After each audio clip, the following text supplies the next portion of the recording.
Selain soal Liberika, kita belajar satu hal juga waktu kemarin ke Filipina. Jadi itu ya emang ternyata bikin lidah jadi baal, jadi tidak sensitif. Tren saat ini tuh terjadi salah satunya dipengaruhin sama gaya hidup.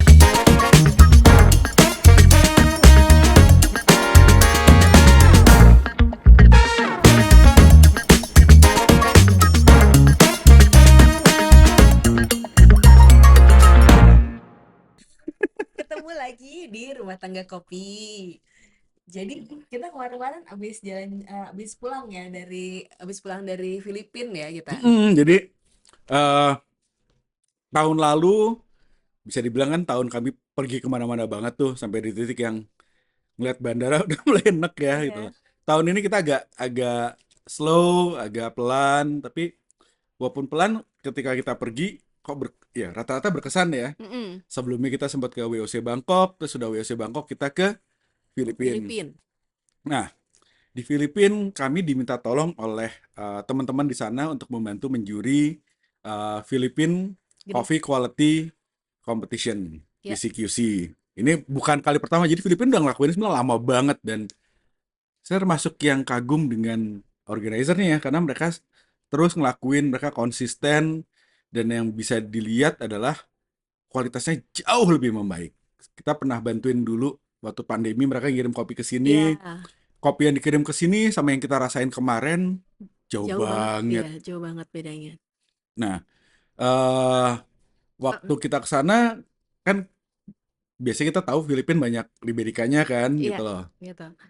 Jadi waktu pas kita ke sana, awalnya yang ini ya, saya diminta jadi head judge Robusta, terus Adi jadi ini Jadi jadi judge jadi doang. judge doang Arabica. Jadi kita ke sana tuh sebenarnya gara-gara ada teman baik lah gitu di sana gitu. Terus dia bilang, kali ini kita mereka nggak punya budget, jadi boleh nggak apa ya kalau misalnya kita bayar sendiri flightnya dan Mm-mm. lain-lain lah gitu. Jadi benar-benar itu kemarin tuh benar-benar buat pertemanan baik lah gitu karena Untung masih ada mileage ya. iya, aduh, Jadi mileage mileage itu sangat penerbangan tahun sebelumnya yang sudah lumayan banyak ditukar jadi tiket pulang pergi ke Filipina. terus akhirnya, awalnya Hejat yang Arabica bukan Adi, bukan kamu ya Ah, gitu. Ada satu teman, tapi kemudian tiba-tiba dia di nggak bisa. saat terakhir dia nggak bisa. Jadi akhirnya berhubung Adi sudah beli tiket, ya sudahlah, Adi jadi head judge. Kamu berapa tahun yang lalu ya sempat jadi head judge di Arabica ya gitu kan gitu. Nah, lagi jadi hijaz atau enggak kalau buat saya sih nggak penting. Yang penting kita ke Enggak, sana bantuin teman. ya itu lebih penting Heeh. gitu. Kan akhirnya lagi butuh dibantu apa? Ini ya sudah oke gitu. Nah, terus pas begitu di sana agak kaget ya karena kan karena di pikiran saya tuh begitu Filipin itu kan kopi-kopinya wah apa ya ladangnya Liberica gitu, kandangnya Liberica lah gitu kan. Nah, sebelum nyampe sana kita udah minta izin dulu kan ada Liberica ini pasti nih. Mm-mm. Boleh nggak nyobain kita pakai form Liberica yang kami bikin dari 2021? Oke, boleh. Seneng karena kan ini Mm. test case di luar kandang nih si form ini nih gitu loh. Ya udah, sampai sana gimana tadi Mia? Terusin Mia? Ya, jadi waktu pas sampai sana awalnya kita pikir kan, jadi kita tuh terus terang nyampe ke sana tuh dalam keadaan kita nggak tahu ada berapa Robusta, berapa Arabica, berapa Liberica, berapa Excelsa, kita nggak ada yang tahu gitu. Terus ternyata pas begitu di sana kita baru, kita mau tahu dong kopi-kopinya ada berapa aja nih, kita mau tahu berapa persennya gitu. Ternyata robustanya jauh banyak banyak sekali ya tahun ini Hmm, gitu. Robustanya tuh ada 119 sampel. Sementara Arabikanya cuma 19 sampel. Liberikanya cuman nggak banyak. Liberica tuh 2 sampel kalau nggak salah. Nggak lebih. Excelsa 4 Oh, ya. sampel. Ya. Jadi ada 6 gitu. Karena kan kita pakai 2 lembar ya Hmm. kira-kira. Kayak gitu. Jadi kita nyoba si yang Excelsa sama Liberica kita coba pakai form kita ya gitu ya Hmm. gitu. Jadi kan kita teman-teman mungkin udah tahu ya kita kan udah nyoba si form itu bertahun-tahun gitu ya Tapi kan awalnya. nyobanya cuma di Indonesia Ah, dengan kopi-kopi ah. yang kami temukan di Indonesia dari Jawa Timur kah, dari Kalimantan Selatan, dari Oh, Jawa Sumatera, Barat. Jawa Ah, Barat ah. gitu loh. Kita pengen tahu form ini, lembar uji ini bisa dipakai nggak untuk Liberica atau Excelsa dari negara yang lain yang otomatis mungkin strain-nya beda, mungkin pasca panennya beda. Jadi ya udah kita coba. Waktu pas kita diundang ke Sarawak juga kita sempat ini ya sempat share si form Liberica kita. Tapi waktu itu Belum masih sempat dicoba. belum sempat dicoba dan Mm. masih belum diadaptasi dengan yang kondisi di sana gitu kan gitu. Nah, jadi untuk membuat cerita singkat, karena bukan apa-apa kami punya kebiasaan buat ceritanya panjang lebar nggak jelas untuk membuat cerita singkat. Jadi waktu itu kita kemarin di Filipina ada berapa Q grader sama kita? Banyak. Saya lupa tepatnya berapa. Pokoknya banyak. Lebih dari 10. Ada Q Arabica, ada Q Robusta, semua didikannya CQI, Ada lebih dari 12 karena dua table lebih. dua table ya. Nah, Jadi kita nyoba nih, oke, semua sudah melalui pendidikan yang relatif mirip. Uh, Walaupun ada bedanya Arabica dan Robusta, tapi paling nggak cara menilai, cara menggunakan lembar, masih udah kurang biasa deh, lebih udah sama nyaman lah. deh gitu loh. Terus uh, kita kasih formnya, terus kita nyoba ngicip kalibrasi pengenalan form gitu. Ternyata di situ kita belajar satu hal, bahwa walaupun mereka sudah menjadi penguji Arabica cukup lama, penguji Robusta cukup lama, tapi kok ternyata masih ada beberapa hal yang jadi pertanyaan, masih ada yang nanya ini gimana caranya, ini maksudnya apa, ini ngukurnya gimana dan sebagainya. Padahal kan kalau kita ngomong dari kalau misalnya dia background pendidikannya kurang lebih sama gitu ya, gambar sertifikasinya harusnya kan pola pikirnya kurang lebih sama ya gitu kan. Jadi kan Hmm, kita berpikir wah ini gampang lah diadaptasi dengan orang yang tahu gimana cara pakai form Robusta atau form Arabica gitu. Ternyata enggak ya gitu. ya udah akhirnya gara-gara itu kita bikin sih kelas ini nih, kita bikin kelas uji cita rasa Liberica, Liberica Excelsa. Akan ada kelas 1 hari buat yang sudah jadi Q grader, sudah mengalami pendidikan Q grader CQI. Eh, Mungkin untuk yang belum pernah ikut kelas Q grader CQI akan lebih lama. Kenapa? Karena kita membiasakan diri menggunakan lembar ini, kita belajar menilai, kita sepakat bagus jelek itu nilainya berapa dan sebagainya. Mohon maaf ya, Q-nya, kalau kalian punya Q-nya SCA, nggak bisa sama yang CQI. Pola pandangnya beda. Iya. Jadi akhirnya kita ngelihat apa ya kalau kita ngelihat dari yang si kelas Liberica ini kan kenapa sih kalau misalnya yang dari Q graders yang CQI itu bisa 1 hari, kenapa yang enggak tuh bisa 3 hari? Karena kita ngelihat cara apa ya pola pikir si formnya, terus gimana terus kita akan ngobrolin gimana bagus jeleknya gitu. Jadi kita akan ngomongin kalibrasi juga gitu kan di situ. Mm-mm. Gitu. Nah, Padahal kemarin pas kita ngobrolin sama si juri-juri yang di sana, padahal kita udah mulai pendidikan yang sama gitu ya. mm, Itu ada beberapa persepsi yang mereka masih bingung ya, terutama di beberapa masalah intensitas gitu ya, kayak betul. gitu. Nah, Jadi akhirnya perlu nih perlu si kelas itu akhirnya gitu. selain soal Liberica, kita belajar satu hal juga waktu kemarin ke Filipina. Jadi di panelis tuh ada 2 cewek kembar, satu Q Arabica CQI, satu Q Dia Robusta robusta. CQI, dua-duanya umurnya 18. Muda bo, asli muda banget. Di situ kita ngerasa kayak saya ngobrol sama anak gitu loh. Iya benar. Secara anak kami umurnya 18 juga. Jadi dia selalu ngomong, iya ibu saya, iya bapak saya, wah itu. Jadi kita udah kayak om tante lah pokoknya di situ, gitu kan. Nah, di situ kami belajar satu hal, bagaimana ternyata beda generasi, beda definisi bagus jeleknya berubah. Dan itu cukup kaget sih Iya. gitu loh. Jadi kan Karena kalau nggak kalau kita ngomongin enak apa ya di kopi itu kan kita ngomong tobacco gitu kan. mm, Kita ngomong apa lagi ya? Ada eh, pit ada pahit yang pahit yang menyenangkan, menyenangkan gitu kan. ada Apalagi pahit menyebalkan iya, apalagi kalau gitu. kita ngomongin robusta gitu ya. Robusta kan dia punya karakter pahit yang khas ya gitu. Dan itu emang karakter si spesiesnya gitu kan. Jadi nggak bisa robusta yang menjadi manis banget itu kan kayaknya sulit gitu ya.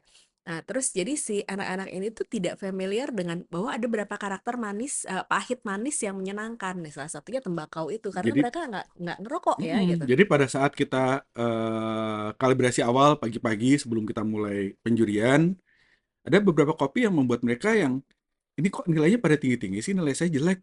Pas saya tanya kenapa jelek, waktu itu di Arabica ya, Mm-mm. diskusi ini muncul di Arabica. Karena ada rasa tembakaunya, tembakau itu kan nggak bagus gitu. Di situ saya sempat bercerita panjang lebar soal tembakaunya cerutu, tembakaunya pipe tobacco, karena kebetulan saya nyurutu dan ngisep pipa kadang-kadang, walaupun saya nggak ngerokok rokok putih ya, apa rokok ya rokok saya nggak Ya, ngerokok gitu loh. Saya ngelihat bahwa ya tembakau ini bisa cantik tergantung konteksnya. Dan di titik itu si 2 anak ini tuh ngeblank gitu, diem gitu. Terus saya nanya kenapa gitu. Tapi kan tembakau tidak bagus buat kesehatan. Tembakau itu kan hal negatif. Kenapa kok di sini dirayakan? Langsung saya nanya, nanya gaya bapak-bapak. Kamu nggak ngerokok? Enggak. Kamu minum nggak?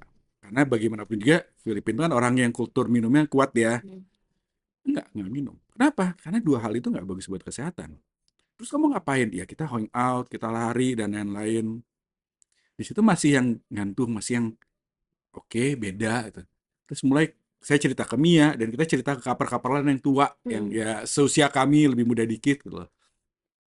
Dan di situ kami menemukan bahwa ternyata perbedaan pola hidup, perbedaan konsumsi produk itu akan berpengaruh terhadap bagus tidak dan itu kelihatan banget di kopi.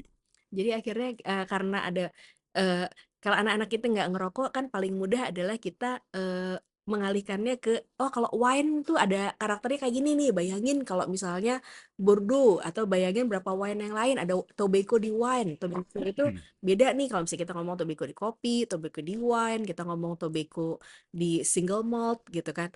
Itu beda karakternya kan beda dan itu kan sebenarnya satu hal yang patut dirayakan gitu atau pittiness gitu kan ya.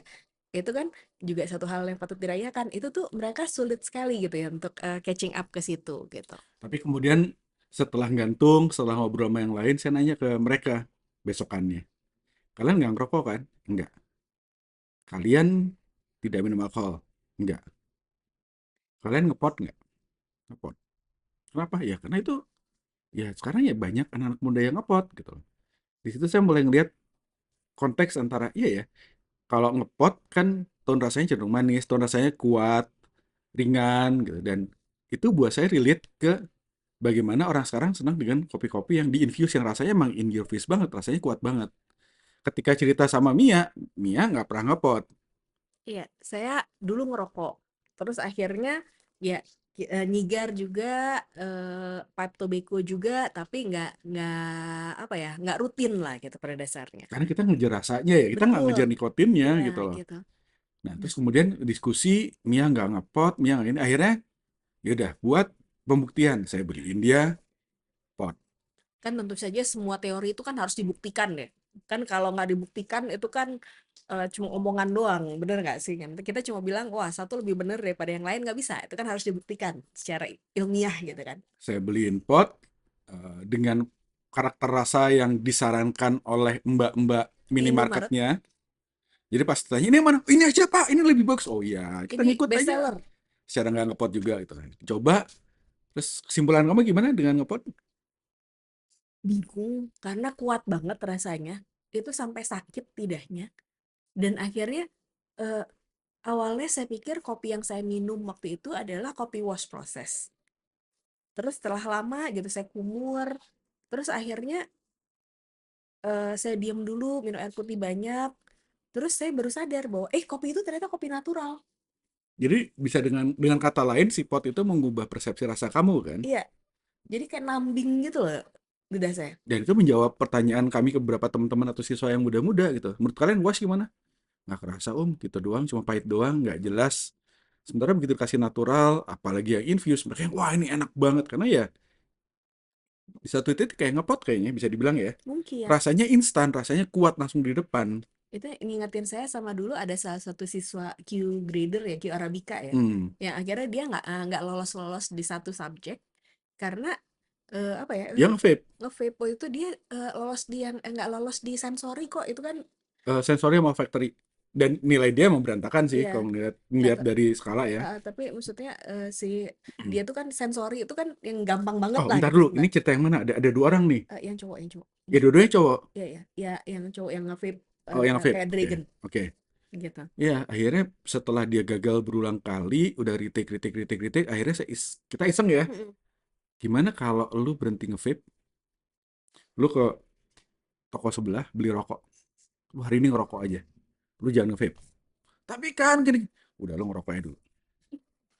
Setelah dia ngerokok, setelah dia break dari vape-nya dia, besokannya ya nilainya mulai align sama yang lain. Ketika yang lain bilang bagus, dia bagus. Ketika yang lain bilang jelek, dia jelek. Terus begitu kita ngomongin aroma kit gitu ya, ngomongin ini bau apa, akhirnya dia dapat setelah sebelumnya tuh, wah, tuh anak pokoknya perjuangan keras banget dan kami nggak ngerti ini kenapa kok yang lain kesini dia arahnya beda. Ini definisi enak dia kayak apa sampai akhirnya satu titik merhatiin dia nge-vape, ngobrol sama Dadan yang dulu nge-vape-nya model kayak gitu, dia bilang, Pak, vape yang kayak gitu, yang segede-gede gambreng yang vape-nya kalau lu lempar paling gak geger otak gitu ya, itu ya emang ternyata bikin lidah jadi baal, jadi tidak sensitif. Jadi baru kali itu ya kelas kita nyuruh orang ngerokok ya. Iya. Oh, 2 kali. Sama satu kali waktu itu sempat tiba-tiba orang berhenti Oh iya, merokok gara-gara kelas Q.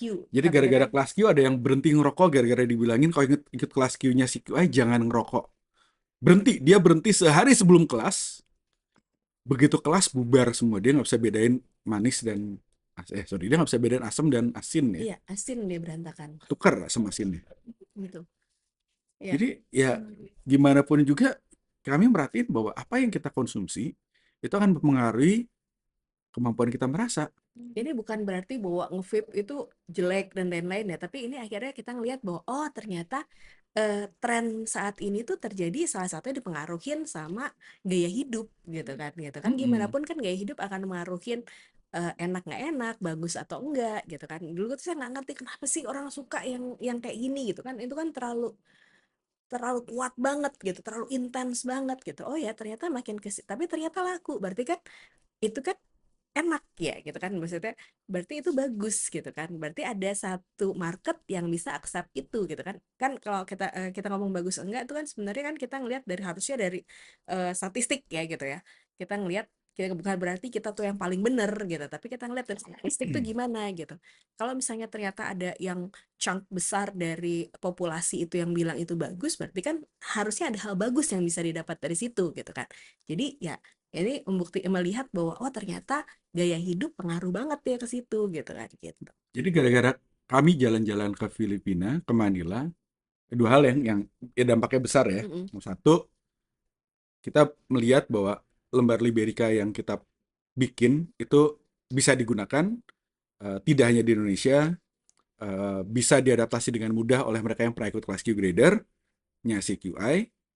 Cuma memang butuh pelatihan tambahan untuk Ya, ada beberapa hal spesifik yang di ya, CQI nggak ada.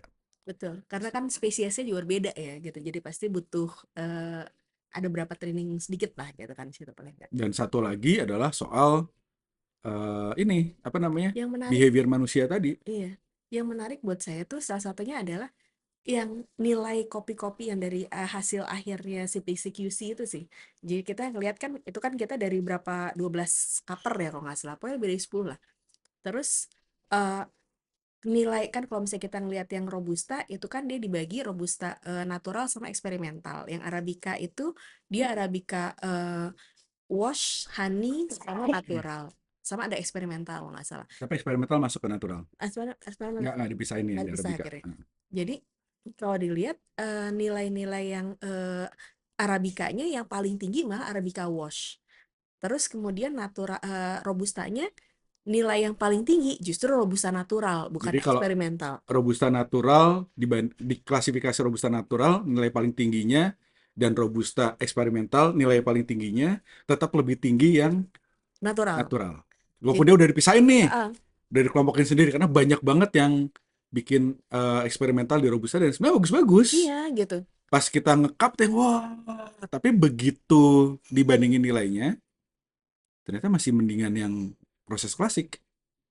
Dan ya alasannya apa ya? Kalau kita ngomong eksperimental rasanya kuat, Iya, betul. Tapi seringkali ada yang kosong di aftertaste kah atau aftertaste ya di kadang-kadang aftertaste-nya terlalu kering gitu. Terus hmm, balance-nya berantakan. berantakan apa ya? Ya nggak terlalu bagus lah gitu balance-nya gitu. Jadi ini bukan berarti kita against bahwa eksperimental ya, tapi mungkin ada sedikit yang perlu dibenahin di proses-proses tersebut gitu kan. Kan gimana pun kan kalau kita ngelihat cupping gitu kan kita bisa ngelihat input yang bisa didapat dari situ apa yang bisa diperbaikin ya gitu kan kayak gitu. Jadi mungkin ada sedikit yang perlu dibenahin sedikit lah gitu. Kecuali emang itu mau dijadikan filler gitu kan. Kalau filler ya cuman butuh rasa yang kuat, abis itu cari kopi yang murah, yang aman untuk ngebuffer gitu. Dan di sisi lain yang eksperimental sekarang mungkin akan jadi klasik di masa yang depan. Iya, betul. Cuma memang PR-nya adalah gimana cara bikin dia stabil, gimana cara dia bikin lebih lebih round, lebih lebih beres semua gitu, nggak ada yang bagian yang nyebelin kayak di aftertaste-nya kah atau di bodinya gitu. Detail-detail kecil itu yang harus dibenerin dan gimana cara benerinnya ya dengan proses uji cita rasa. Jadi kalau dilihat sebenarnya dua hal itu tuh sangat berkaitan ya. Mm-mm. Kan kalau dilihat kemarin-kemarin tuh yang cover-cover seleksi awal. Jadi kan kalau misalnya kita ngeliat yang kayak kita ngeliat kompetisi green competition di negara-negara lain gitu ya, itu kan biasanya ada seleksi awal, jadi national selection gitu kan kopi-kopinya, terus kemudian ada international jury gitu ya. Yang waktu pas natural selection itu sama cover-cover lokal gitu. Terus si cover-cover lokal ini sempat cerita sih, wah nanti cobain deh. Jadi ada beberapa kopi yang green bean-nya tuh, wah warnanya tuh aneh banget, semuanya sour gitu. Pas gitu saya penasaran, pengen cek. Jadi selesai kita cupping, begitu selesai, terus kita saya minta nih green bean-nya karena pengen lihat gitu. Terus ada teman yang trader juga kan depan lihat gitu ya. Terus pas saya lihat, ini sih sebenarnya bukan sour, tapi ini emang Didesain untuk iya, seperti itu. intentionally emang warnanya kemerahan gitu kan. Jadi bukan bukan jadi dia sour, kan harus dilihat dulu ini apakah dilakukan secara intentional atau emang ada masalah gitu ya, ada keteledoran sampai ini warnanya nggak karu-karuan gitu kan, kayak gitu. Nah, kan tadi kita ngomongin soal gimana dia dilakukan secara internasional, secara sengaja untuk Mm-mm, akhirnya hasilnya warnanya seperti itu. mm-mm, Beda sama pakemnya yang ada, yang kalau untuk Arabica kan desain untuk wash, mm-mm. ya Robusta pun hanya untuk natural aja Ya, gitu loh. Nah, sekarang muncul pertanyaan, emang kalau ngejuri gitu harus tahu pasca panen kah? kalau menurut saya untuk ngejuri sebaiknya ya dia malah harus tahu roasting. Kenapa? Nanti kan dia kan harus bekerja dia kan ya sebenarnya kerjaannya kalau ngejuri, kalau apalagi kalau head judge ya, dia harus tahu pertama dia punya pengalaman cukup banyak soal uji cita rasa. Yang kedua dia bisa ngelit apa ya, bisa ngehandle cover-covernya gitu, bisa handle di paling nggak di kalibrasi awal. Terus yang ketiga dia harus bisa berkomunikasi dengan tim support yang salah satunya roaster ya, Hmm. bahwa ini kopi ini over roast atau enggak, kopi ini jangan-jangan under roast atau enggak gitu, apakah perlu di roast ulang atau tidak gitu kan. Terus gimana kalau misalnya semua sampel ternyata over roast, kan kadang-kadang kejadian Ya, kayak gitu kan gitu betul. Kayak kamu di Hainan ya. ya. Jadi apa yang harus dilakukan nih kayak gini gitu, waktunya sempat atau enggak gitu, time managementnya gimana, terus kemudian gimana handle cover mana yang bisa diikutkan, cover mana yang nggak bisa diikutkan gitu kan, itu Terus gimana cara mendorong cover lokal yang biasanya nilainya cenderung lebih konservatif ya. untuk lebih merayakan kopi-kopinya? Ya, Jadi, apakah dia harus jago di pasca panen? Dia harus tahu soal pasca panen. Itu kami setuju. Tapi harap diingat bahwa yang namanya kejuaraan uji cita rasa, kejuaraan hijau, kan kita mencari yang terbaik untuk nanti di satu titik konsumen bisa menikmatinya. Kalau kita terlalu geeky, terlalu detail, akhirnya merayakan sesuatu yang ribet dan nggak bisa diulang, padahal rasanya kalau jujur-jujuran ya gitu-gitu aja gitu ya. Bukankah itu malah menjebak? ya.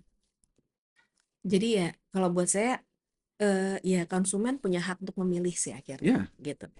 Gitu. Ya, ya sebenarnya ya saya selalu penasaran untuk ikutan jadi juri. Itu ada satu juri COE sih yang dia itu sangat jago di statistik gitu. Dia bukan prosesor, hmm, dia bukan roaster gitu kan, tapi dia jago banget soal statistik. siapa? Hmm, Eduardo. Oh, ya dia emang jago. Dan orang yang hobinya apa? Ngulik Excel. Iya. Itu udah satu dari sedikit orang kita yang, jadi kalau kita ngelihat sistem CQI dulu gitu ya, penilaian matriks ini, itu yang bikin Eduardo. Sampai suatu saat kami ketemu sekian tahun yang lalu, lu gimana sih cara bikinnya? Ya gue suka aja ngulik Excel gitu ya. Oke, gue suka ngulik makanan, suka ngulik nyeduh, nggak apa-apa. Lu nyeduh, lu ngulik Excel boleh lah. Oh, dan dia emang dia punya kopi ya, dia nggak proses kopi juga ya, dia punya company Dia yang trading. trading gitu ya Ah, sebenarnya, dan dia ngejual kopi-kopinya ke Maruyama, jadi yang apa ya, pemain-pemain besar pemain-pemain dunia yang terkenal lah gitu kan. langganan COI lah, langganan beli COI. Jadi bukan yang ecek-ecek lah gitu kan, kayak gitu. Cuma jadi saya selalu penasaran untuk cupping under dia sih, karena saya pengen tahu nih dia. Kita pernah cupping bareng dia, tapi Iya, nggak pernah under dia, iya ya kan? gitu, gitu karena kan persepsi head judge itu ya berbeda ya gitu, tiap Hmm, head judge gitu kan tuh. gitu. Saya pernah ketemu satu head judge yang emang dia suka statistik tapi dia sangat scientist gitu. Saya pernah ketemu satu head judge yang akhirnya dia jadi prosesor. eh ada berapa sih ada berapa yang ternyata rooster gitu kan Hmm. gitu. Ya, jadi dari masing-masing tuh kita selalu belajar banyak kayak gitu ya Betul. gitu. Jadi dari Filipina kita belajar soal lembar uji cita rasa Liberica Excelsa kita bisa digunakan, Mm-mm. walaupun kita belajar juga bahwa tetap butuh bikin kelas kecil. Ya, Kita belajar soal bagaimana rasa berubah gara-gara kebiasaan hidup berubah. Namanya gap generasi ternyata benar-benar terjadi. dulu saya pikir tuh gara-gara umur, tapi ternyata gaya hidup ternyata ya. Betul. Dan ya di situ kita belajar bahwa edannya kopi itu nggak ada bosannya. Iya, saya pikir lu pas gitu om, kita nggak suka, mereka suka. Oh, eta orang we geus kolot gitu kan. Gue pikir kita aja tua gitu ya. Ternyata, oh ternyata ada habit-habit yang membuat men-trigger beberapa orang suka ini dan nggak suka itu dan Betul. sebaliknya gitu ya. Terus apa lagi ya? Yang terus yang menarik sih enak ya. Enak nggak enak itu relatif, itu selalu ya Selalu terjadi ada. gitu ya. Terus yang menarik ya itu sih eh kebiasaan ini ya, kebiasaan pola ya habit manusia di sana ya gitu. Oh, satu lagi yang menarik, gimana mereka eh apa ya, yang kita pas ke pusat penelitiannya. Tapi itu kayaknya nanti buat Buat berikut-berikutnya cerita aja. berikutnya aja yang itu Kasihan nanti yang ngedit. teman-teman yang ngedit Wah, nanti udah pengsan. udah dadah bilang waktunya udah habis. Jadi teman-teman ya itulah perjalanan kami ke Filipina gitu loh. Alhamdulillah kopi selalu memberikan kesempatan kami buat belajar dan melihat hal baru.